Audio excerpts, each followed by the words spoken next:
হয়েছে 1842টা বৈধ আর 726টা আপনার রিটার্নিং অফিসার কর্তৃক আপনার বাতিল করা হয়েছে।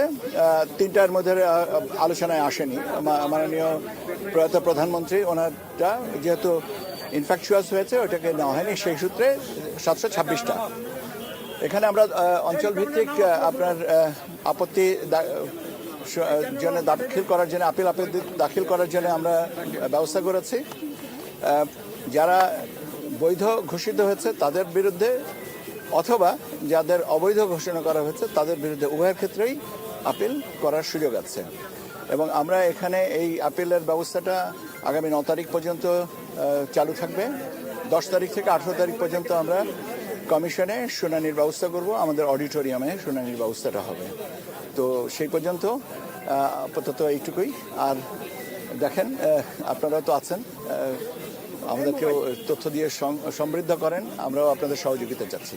ধন্যবাদ। প্রার্থীরা হলফনামা দিয়েছেন, হলফনামা আপনারা যাচাই বাছাই করবেন কিনা? এটা তো হচ্ছে যে এটা তো পরের ব্যাপার।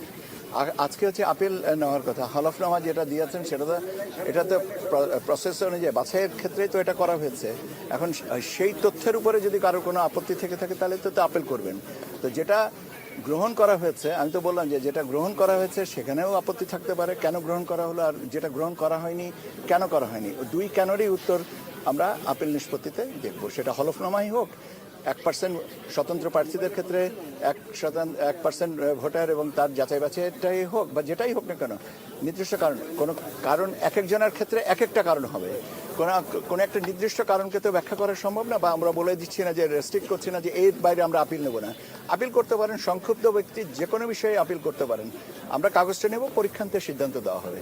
ধন্যবাদ আপনাদের।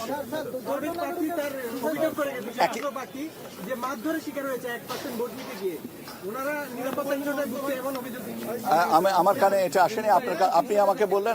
আমার যদি এটা, এবং এটা যদি এটা তো যেটা যদি এরকম অসঙ্গতি হয়ে থাকে তো রিটার্নিং অফিসার তো এটা দেখবেন। আমি শেষ করি,